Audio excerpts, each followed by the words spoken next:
And recently, and I say recently, in the last 20 years of signage development, we have found, us owners, if we get the salesperson away from all the paperwork and the minutia of the signs, they actually can go sell more and make more contacts and sell more. Get out of my four walls, go shake hands, go kiss babies, go do what you do best and get more sales in here.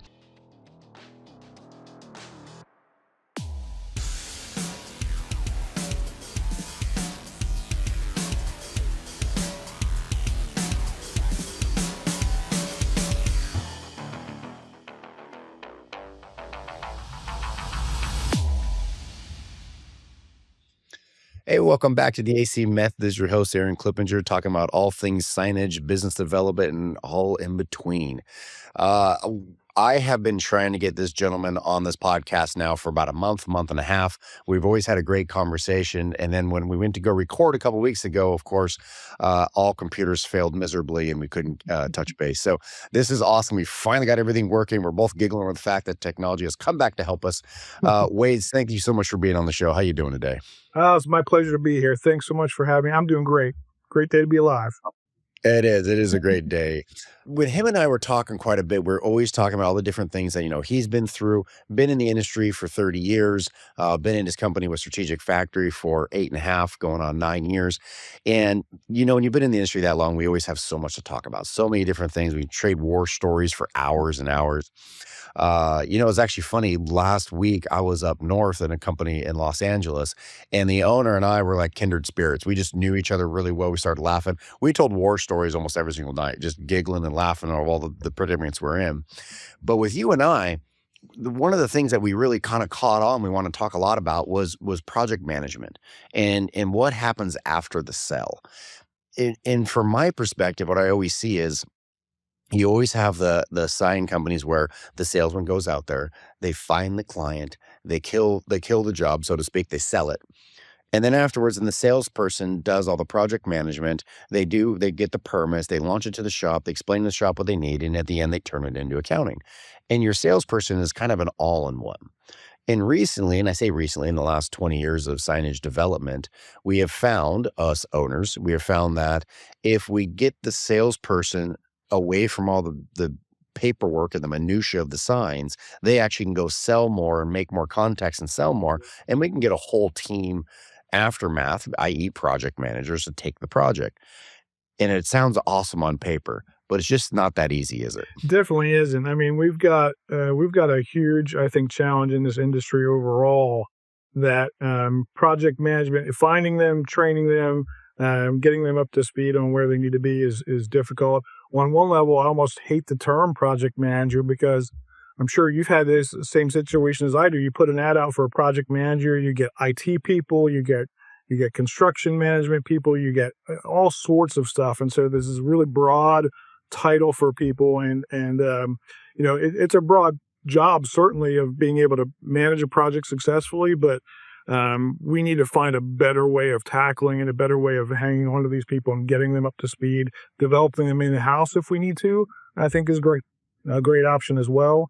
But there's definitely, I think, a lot of challenges surrounding just successful project management in general. Yeah, no, I couldn't agree more. We're going to try and dive into all of this. So even before we're trying to hire somebody, and I agree with you, every single time you run an ad, you get construction managers, IT managers, yeah, all bunch of stuff that does not fit. So I agree with you. You have to write it really well. Yeah. But just let's talk about the overall theory of it. Because as we bring, more and more sign companies on the square coil, we run into a good portion of sign companies that still have no project managers. They are still, having the salesperson do everything on their own. Mm-hmm. For me, that's baffling, because I want that salesperson selling. Get out of my four walls, go shake hands, go kiss babies, go do what you do best and get more, more sales in here. And so the first step that I want to talk about with you is, when did you know that project management had to live in your four walls and we had to get the salespeople out from underneath all the paperwork? Well, it's really interesting. The history of our company is such that we started out as a printing company 26 years ago, as a quick print franchise, actually. And the owner of the company, Keith, really has a vision for us that we like to find ways to say yes. In fact, for a long time, the slogan of the company internally was yes, yes, yes. We've gotten to the point where, really it's become clear to us that the understanding of having a successful salesperson is getting somebody out there, getting to the yes. Sometimes we love getting to the no too, because that might be appropriate given what we're being asked to do. But really, it's about getting out there and getting to the yes. That's what the salesperson is there for. The project manager is there to figure out everything after that. Sometimes it's a yes, but sometimes it's a no. Sometimes it's a there's complexity there that has to be figured out. And that's what the project manager is for. And when the salesperson gets bogged down in complexity, to your point, they're not selling. They're not out there generating revenue, and nothing happens without revenue. So we've got to keep that wagon rolling forward, or nothing else is going to happen. It's true. It really is. And to get them out of the bogged down and stuff. And it is a detail oriented, job description. There's a lot of moving pieces that they need to capture and tackle. And I think that's the first part that people kind of miss is, yes, it's a project management's job, but really it's a detail driven job.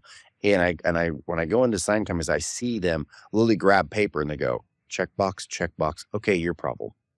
And it's not a paper pushing job. That by no means a paper pushing job. And I think that's the first theory or fallacy that we get into this is they're just checking boxes and pushing things along. It's not an important job. Yeah. Well, and to your point, and going back to the question of when do we know that we really needed this, there's a several places in this process where there's a handoff, right? And the handoff is critical. And the more that you can perfect the handoff, and in a lot of cases, that really means earlier, like get the project manager involved earlier and get the salesperson moving on, the better off you're going to be, because the metaphor that we often use in houses, you've got a football field that you've got to get from one end to the other, and there's this big boulder and you've got to roll it, and you can roll it by having one person roll it from the 0 to the 10, and then another person roll it from the 10 to the 20. And so on. But if you can get somebody rolling it and start adding hands to it, right, you can roll it faster. You can keep it going straighter because now you've got multiple people in it. And the touch may be different, right? The salesperson's touch may be just a finger throughout the process, while the project manager is shouldering it all, all the way down the field and bringing in, install and fabrication, and all those folks put their hands on it as it goes. But it's less for us now. It's become less of a handoff and more of that bring more people in, put them together, have them push them in the same direction, and we can get there faster, because growth is something that we're always after. In the eight and a half years that I've been here at Strategic Factory, we've grown about 1,200%, which is nothing to sneeze at. But we want to double that in the next 3 years and double it again 3 years after that. And so we've got to get things moving faster, from sales to all the way through the process. Mm-hmm. And so we've got to get more hands on it, pushing it faster, working together, collaborating. And the project manager at that point really becomes the quarterback of moving that stuff down the field. So their role is critical. It's obviously detail oriented, like you mentioned, but it's not just details. It's communication, it's product knowledge, it's all of that. And that's a lot to ask of somebody, especially if you're new to the industry, coming in as a junior project manager. We expect you to be on some level a subject matter expert as a big part of being a project manager. And that information, that knowledge, that training has got to come from somewhere. I think we live in an industry that is largely, small shops or mom and pop type shops, and that knowledge ends up living in somebody's head somewhere. And that getting it out of the head, getting that institutional knowledge into the hands of new people is the only thing that's going to allow you to scale and grow, because when it's stuck in the head of one person, you're always going to be limited by that one person. Oh, it's so true. It's so true. I always feel bad because you see these sign owners and they have all the knowledge and they're doing their best to give the knowledge to the other people, but they're not training. It's little nuggets of knowledge that shows up every day, and you hear it for 5 seconds here and 10 seconds there. And unless you're really, really paying attention, you're not going to get it. You're not going to pick up on those genius moments. And so it's kind of Groundhog's Day. Every single day, you got to go to the main guy to get the answers. God, there's so much I could touch on that, but I want to kind of do this in parlay. So we understand the knowledge of what it takes for project manager. We know what we're looking for. So then where do you advertise? I usually go to Indeed. That's usually the place that I start with to run an ad. Where do you guys go? Yeah, we definitely do a lot on Indeed. We certainly do a fair amount on LinkedIn as well. Mhm. And more than anything, we just do a lot of networking. A lot of networking, out there from a sales perspective, being out in the community, and we get associated with people that way. But getting our operations staff and our administrative staff out there too, in a non-sales capacity, just learning what is needed out there and just making connections. We've brought a lot of people in from, you know, other, I would say, graphics adjacent industries, whether that's print, whether it's branded merchandise, those sorts of things, getting people in who have sort of some of that fundamental knowledge. We've had some excellent designers become project managers, and vice versa. I'd go the other way too, but I think it's really about finding somebody who has, some of the core skill set, whether that's an Mhm. understanding of graphics or it's an understanding of, the fundamental technologies that we use in the sign making, whether that's print or fabrication or welding or whatever it is. Finding that core skill set that we can build upon is been absolutely the way to go for us. You can try from an absolute blank slate of a person, but that's a really long process. And as long as you're willing to make that commitment, that's fine. If you get somebody in young and can work with them for a few years, but even the people who have that core knowledge set, that when they come in, we tell them, look, there's probably days where you're going to feel pretty useless in your first 6 months here because you don't know our systems, you don't know our processes yet. So your core knowledge is great, but the rest of it's going to come with time. We've moved on in the company from having that yes, yes, yes idea as our core values for the company to what we call can do, will do, and happy to. And of those three things, right, the can do that's stuff that you can train. You can teach somebody how to do something. What you can't do is train them to have the attitude that you want, that's going to fit into the culture and be willing to learn, willing to grow, willing to go that extra mile, because project managers really are all out going the extra mile. So if you don't have that in hand in that person, you're never gonna achieve the level of success that you need for them to be a successful project manager. Isn't that true? It's super true. And it's funny too because most people do not realize that we are trying to do something that hardly any other industry even has, to take the right side and left side of the brain and put them together. Because you Right. got to have the artsy side of the brain and Mhm. understand colors and how that works. But you got to have the business side of the brain, that OCD type A personality, to get the details oriented and put together. So you are out, you're asking for somebody that's already a unique individual to begin with, Mhm. that they have both sides of the brain. And I always find that I giggle all the time because I err on the side of the type A OCD. I said, all right, I can teach you colors, but I can't teach you organization. You have to have that innate ingrained into you. Mhm. Yeah. And one of the things I've thought about doing, and I've seen a competitor of ours at the science side of it do this. He actually will put highlighters and pens and papers and whatnot on the desk and slightly clutter them. So it doesn't look like a mess, but just looks like it's been used a little bit, Okay. and watch the people if they'll reorganize it while they're sitting there waiting for the interview to happen. That's clever. And I will tell you, I am the worst OCD person at that. I will literally sit here and move all the papers so they're all lined up in one direction because it just makes my brain happy. Right. So Yeah. we're looking for people like that. I thought that was one trick. Do you have any tricks during the interview that you kind of look for? Well, we definitely ask people all the time, how do you organize yourself? And we've got successful project managers who are list people. We've got Excel people. We've got the ones who post-it note their entire cubicle, and so that it looks like wallpaper. We try not to, as a management staff, or I try not to, as a leader in this area, dictate how someone is organized, but they've got to have some personal organizational method to keep track of the stuff that they're doing. It is really, really common for our project managers to be running 40 to 50 projects at a time. Yep. And those are projects, we kind of do everything when it comes to signage. So those are projects that are ranging from $200 to $700,000. And so they have a huge number of things that they're dealing with at any given moment.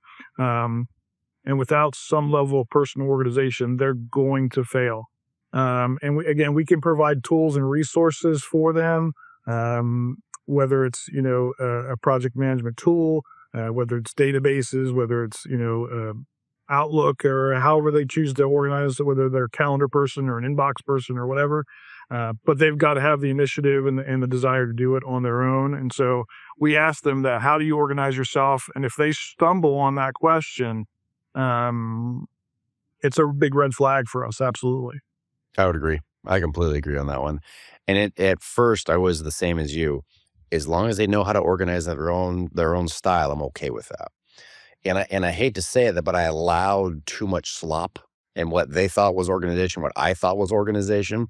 So I've actually wrenched down a little bit more, and there is a rhythm to it. And let's say the bumpers on the old bowling alley are a little bit closer than they used to be. Now, this is what I'm going to accept, but you have to stay inside these lanes or these lines of going from there, for how you handle your emails to how your desk looks.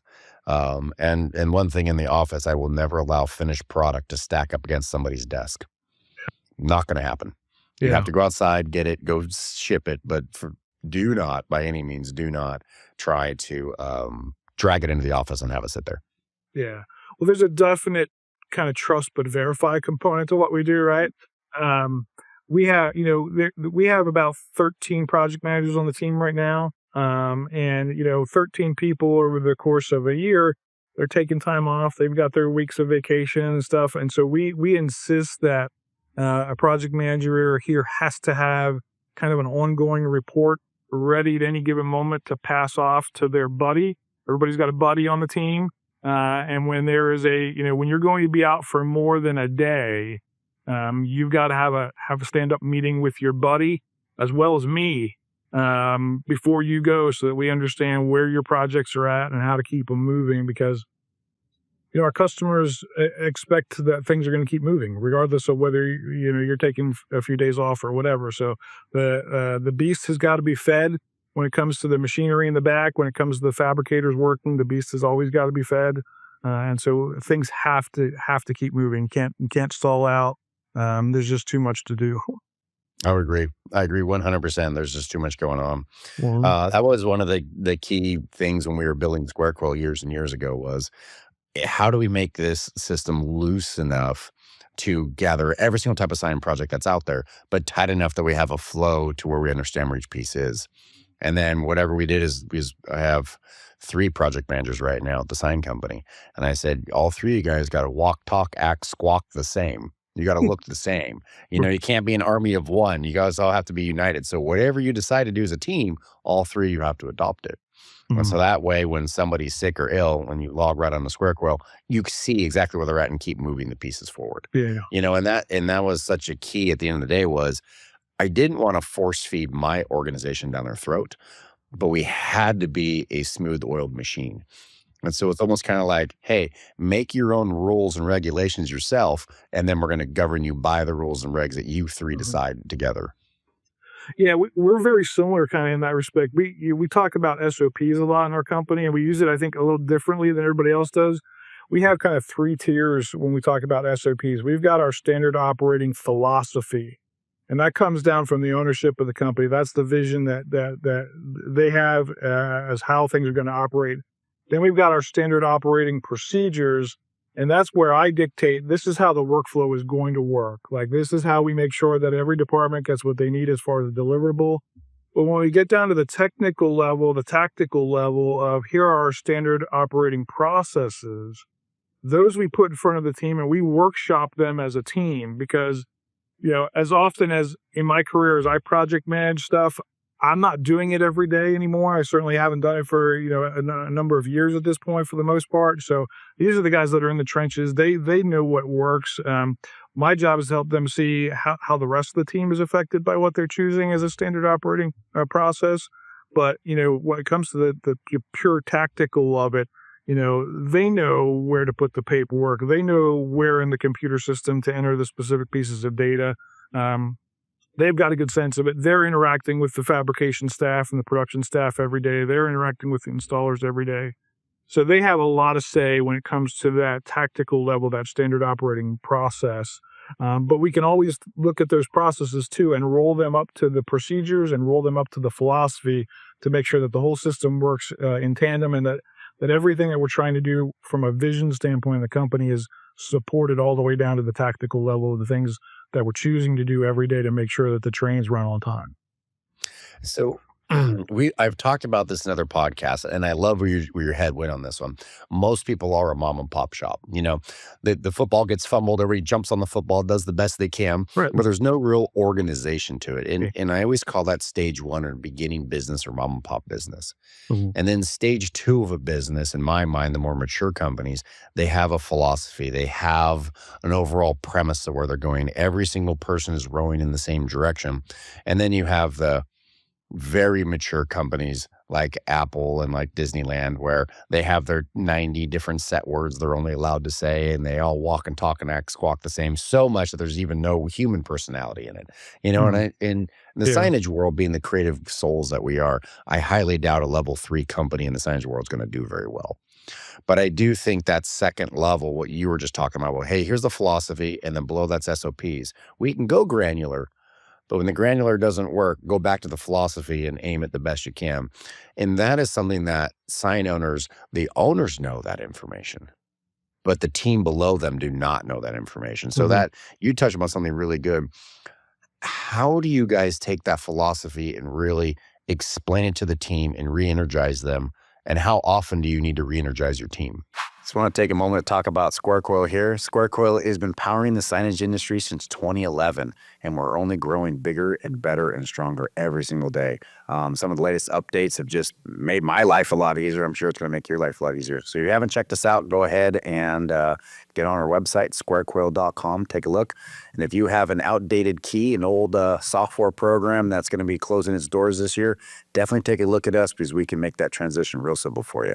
Take a look, squarecoil.com. That's a great question. So from the project management standpoint, we have a weekly team meeting where we certainly talk about procedural change, policy change, what's going on today that was different than last week. One thing that we do every week is we talk about what are our pillars of what we're trying to accomplish this year. We typically have 3 or 4 of them. We've got 4 currently right now.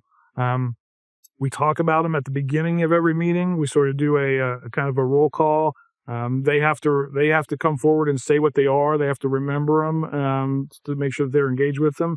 And they're tasked also with coming up with examples every week. So, one of our pillars right now is ambitious growth. And so I'm looking for one of them to come and bring out an example of something they did to participate in ambitious growth, whether that was ambitious growth for them personally in their personal development or professional development, or what do they do to push the organization forward. Same thing in another pillar is, we want to be customer centric. Well, how did we do that this week? Who did we talk to? How did we make a customer feel special or central to how we operate and do business? We need them to come forward and bring those examples. I don't want to do that. I don't want to push that because I want them to feel engaged in what we're doing. And so keeping it top of mind always from that perspective is good. And then, we also do kind of a monthly celebration meeting with the company where we touch on everybody's birthdays and all the anniversaries and all that stuff. And everybody calls it breakfast cake. We have breakfast cake that comes in the morning. But we talk about all those pillars there. And so we're reiterating it constantly. And when things come up, I mean, you kind of touched on a little bit of like, there's a firefighting mentality sort of that happens in this business because of, everything that we do is custom and there's always going to be firefighting. But when those firefights happen, when those fires come up to be put out, how are we looking at them in the context of those pillars? here's a problem. How do we make sure the customer is the focus of the solution, not just getting it done? How do we make sure that this solution that we're proposing contributes to ambitious growth of the company? Those sorts of things we try to ask. When we come up against questions and against hurdles and against problems, we're always trying to measure them against the pillars of the company, and that keeps them top of mind for everybody involved, pretty much all day, because there's a significant aspect of what we do, like I said, that is firefighting, and so we're trying to always keep that stuff forward, because you're only going to come to the right solutions if your solutions are in service of the goals that you have as an organization. So we try to measure everything against those as we proceed on a daily basis. And they're spot on. Number one, take care of the customer.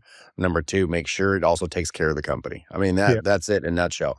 One of the lines in the mission statement over at the sign company was, make sure the customer success is always in the crosshairs while maintaining customer profit or company profitability.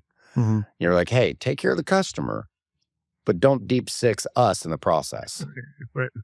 Yeah, absolutely. Yeah, it's and sometimes some days that's a fine line to tread. Mhm.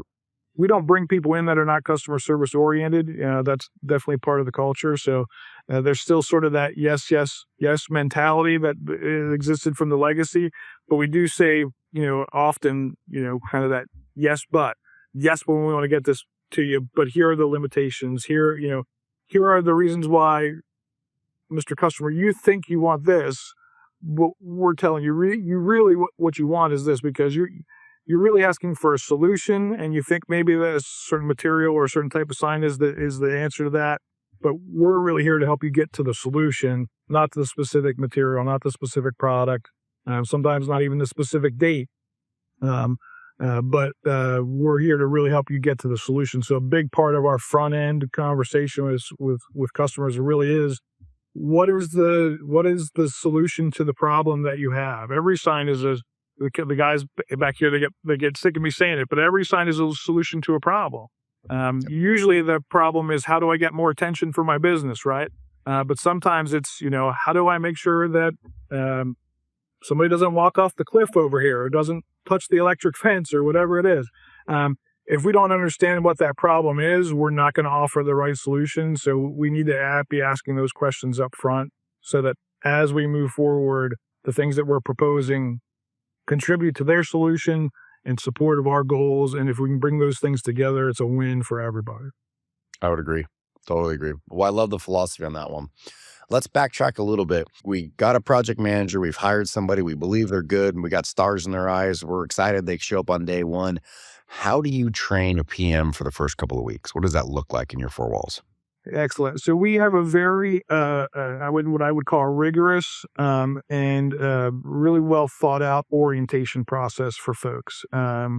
We usually spend typically about the first 2 weeks sending them around, kind of in a very chronologically workflow-based way, to every department in the company. They're gonna learn who the folks in accounting are that bill out the orders. They're gonna meet and talk to the salespeople when they're gonna shadow them for some time. They're gonna go out on the road and knock on some doors with them. We're gonna send them out with the install team. They're gonna be on site during a few installs, and they may feel useless and just like the kid holding the flashlight for their dad. But they're going to be out there, and they're going to be measuring things, and they're going to be seeing what those guys have to deal with on a daily basis, so that they can know by the time that they're, a fully fledged project manager, that they're setting those folks up for success. So install, production, every aspect of production, whether it's fabrication, whether it's painting, whether it's in the print and wide format department, the routers, the cutters, all of that, they're getting to sit with those folks. And then they're going to spend significant time shadowing our estimators up front, other project managers. They're going to sit with our purchasing team to learn how we're interacting with our vendors. They'll sit with our engineering staff as well, and they'll learn a little bit of how we structurally design things. Our permit clerk, the entire organization, really, they're going to spend a decent amount of time with. And it is a huge burden on our existing staff to do that and take them out for an hour or two with these new folks, and we're constantly hiring. So There's a lot of weeks where there's somebody going through orientation on some level. But they've got to get exposure to what the workflow is, and they've got to get exposure to the people that they're going to be interacting with. We bring in project managers of all different skill sets. So some of them are experienced, they come from the industry. Some of them are not. And we try to empower them to be able to do long-term, to be able to do as much of the job as they want to. So while we have salespeople, the project managers certainly get involved in sales. They're client-facing, obviously. We have project managers who do some of their own design work, their initial design work. We have project managers who do some of their own estimating based on their skill set. So we kind of go through with them, here's every milestone in the workflow, and advise them of, if you've got the skill set and the knowledge, you can do these things on your own. But if you don't, we've got this, what we call the resource team here, which is everybody that they can punch out to, whether it's designers, estimators, permit folks, whatever it is. There's people that they can punch out to for support throughout the process. So it's really about making sure they understand what that process is, understanding what resources are available to them as they go through, and knowing that they've got support every step of the way. Sometimes that support is in the guise of me saying, you're doing great, keep going. And sometimes it's in the guise of, you've got people here on the team who can help you do this. So, stop spending so much time on trying to figure out the engineering of this. Go to the engineer. Stop trying to figure out what the permit requirements are in this town that you've never been to and never heard of. Go to the permit clerk. That's what she's there for. We've got to get them exposure there to that whole process and to that whole team in order to be able to be effective down the road. So the very first part of it really is about spending that 2 weeks going through that orientation process and getting exposure. And everybody always comes through it and says, man, that was like drinking through a fire hose. But they also say, I'm so glad that I did that. Even the people who've been here 10, 15 years, they go, I would not have been successful here, or I could not have been as successful if I hadn't gone through that upfront Absolutely. orientation with folks to understand things. So And that's you're doing something that's huge. You're doing something above and beyond what most sign companies are doing. You're actually full on doing a training course. I hate to say it, but I used to work for a grocery store, 16 when I first got hired, and they actually sent me to a 2-day orientation class, explaining everything, their culture, everything, and head back out. And I think I've had 14, 15 jobs in my lifetime. That was the only one that had an orientation. And I swore up and down one day that I'd have an orientation for my companies. Yeah, that hasn't happened yet. I'm not gonna lie. The cobbler's kids have no shoes, I'm always trying, but in hindsight, what happens is I'm gonna throw them in the deep end and I'm like, "Hey, shadow somebody, good freaking luck." I already know that your way is so far superior, and it just really gets them enough, wind underneath their wings to really take off and have a good flight. So, bravo for you for doing that, because that is something where if we learn how to crawl, we'll walk better and then we'll run faster. Those are the things that you need to take. And you were correct. There is a burden that you put on the company. But the flip side is, if you don't do it, what's the burden for all the errors that happen? Sure. Yeah. Well, and the other big side benefit too is you raise to the surface quickly whether these folks you're going to have personality conflicts or issues with them. If they go through that period and they interact with all those folks, and you see that there's headbutting starting early on, or sometimes you see they're not paying attention. They're not really engaged. They don't really want to be here. They took a job because they needed a job, and while their resume looked great and everything, that if they're not here to be here and to work, we'll flush that out pretty quickly through the orientation process. So it allows us, as much as we don't like letting people go, we also have tried to get better over the years of being, let's say, quick to fire, and that's the phrase that people use. I wouldn't say we're quick to fire, but we're not gonna tolerate something that's not a good fit for our culture. Yep. There's just no win in it for us or for them. If they don't belong here, then they don't belong here. There's somebody else out there that they'll be a great fit for, and it's okay that it's not us. We would just like to figure that out sooner rather than later. And I say the same thing whenever I let anybody go, to say, hey, you're not a good fit here, but that doesn't mean you're not a good fit everywhere. You're a great fit somewhere else. It just isn't this world. It really is funny in the signage world. The big joke in my four walls is either 10 days or 10 years. That's how long you're going to last. Yeah, there's not a lot of middle ground, is there? No, there really isn't. Like, you could just see it in their eyes. They're either gonna thrive or they're gonna sit there. I will tell So, you, it was 2013, 2012. We had hired a PM, and it was a guy, and he wasn't doing so hot, and after a month, I said, "Hey, this world's not for you." And I let him go, and he agreed, and he left, and I went to go clean out his desk, and he had Pepto-Bismol and Tums in his drawer, and they were almost both gone, and I was like, "Good God, this guy's literally killing himself trying to make this happen." It just wasn't a good fit, and I felt so bad for him in aftermath. yeah, yeah, that's painful. Yeah. It's just like, I wish you had told me, we could have helped out. Sure is. Well, Wade, I can't thank you enough for coming on the show and talking about project managers. It is such a important role in the company. You literally can save 10 to 15% of the bottom line just by having a good person watch the bottom line. We always joke, if there's no project managers, 80% of the projects will go just fine, and that 20% will be a nightmare from hell. And with good project managers, you're going to get down to about 7 to 8% are going to go wrong still. Yeah. But that 12% that you save the bottom line on, it more than pays for the PMs. Mhm. It really does. And so I always encourage all owners to go to this new style method on your organizational chart, because it's going to help out in the long run. Yeah, I think, another big part of it, Aaron, too, is we've got to make sure that we're putting resources in front of these folks to get them trained. Like throwing them into the deep end of the pool is certainly valid, and we do a lot of that. But you also got to give them, you got to give them a place where that institutional knowledge rests. Like I said, it's not inside somebody's head.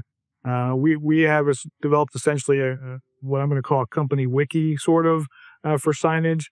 And while it doesn't have every piece of information in it, when somebody new comes on, they can go into that and they can find who are our top 3 vendors that we send, dimensional letters to if we're not able to do them in house because of capacity right now, or what is the permitting code here in our home county? What are the things that have to be on a drawing?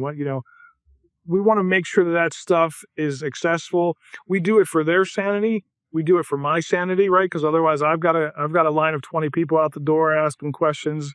Because I've been here for 8 years, I know most of the stuff, right? I certainly don't know everything. I learn new stuff every day, and I can't keep it all in my head either. So I got to get it out there somewhere where they can learn it, where they can have access to it, where they can search for it and find it easily, and where they can refer to it. And we put everything from our commonly used documents, our install sheets, and our site survey forms, and all that stuff. It's all got to be accessible. And that way we also make sure that everybody got the most recent version of it.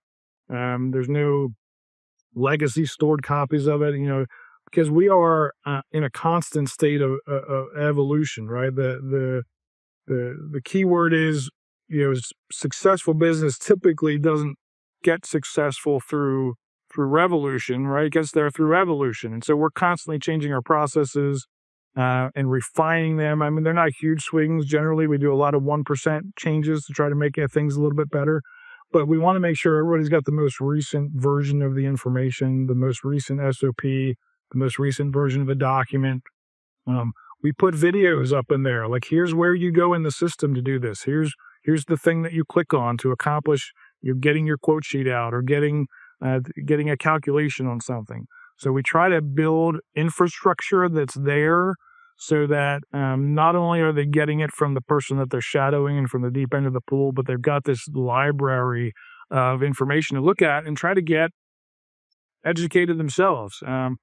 Most of these people we find, again, through the hiring process, we spend a lot of effort to try to find the right type of personality. Most of them are very self-driven. They just need access. They just need access to the right piece of information, or the right pieces of information, in order to be successful. They will put in the time. They will put in the effort. They will drive, because that's the personality type that tends to be successful in the space. But they still need a roadmap. They still need the signs along the highway that say, here's where you're going. Here's the right thing to, turn here. So especially in the sign space, we should know that, right? People need the signs. They need the guidance. And so we are very particular about putting in that infrastructure of support that is not just people, but is information, is technology, is access to resources, is, who are our vendor contacts? Who is our sales rep at our most common vendors that we buy stuff from? And, Yeah. And on our side, when we get asked questions, a big one is, Customer will say, "Hey, I know I need a sign. I don't know what type of sign I need. Why don't you quote me one of everything?" Right? That's like, we don't want to quote one of everything. So we have a resource of, here's a lot of the common sign types. Here's some really excellent examples of push through cabinets that we've done, or halo lit channel letters, or freestanding monument signs. Let's take 3 or 4 of those and put them in the customer's hand and say, "Do you like these? Or what about these do you like?" So that we can narrow down that customer who wants us to estimate 7 different styles of sign for them, get them down to 2. We don't get paid to estimate. We get paid to execute projects. So if we can take our estimating time down from estimating 7 signs to estimating 2 signs, again, we're being that much more efficient. We're getting the customer what they need faster. We're using the resources of the company and the project manager themselves efficiently. So we want to tackle those things that way and provide them the resources to be able to be effective and get the information out of people's heads and into a resource that they can refer to often, so that over time they'll get it into their own heads, and then it's everywhere where it needs to be at that point. I think that's super critical from a project management success standpoint. We've got to make those resources available for those folks. Couldn't agree more. Couldn't agree more. Well, Wade, I appreciate you coming on the show. Appreciate you all your insight on this one. Got so much to take away off of the conversations, and really arming people up for success is a key part of it, and that's the owner's responsibility. So, thank you, Wade. I appreciate it, and you, my friend, have a great rest of your week. Thanks so much for letting me be here. You too. Take care. Take care.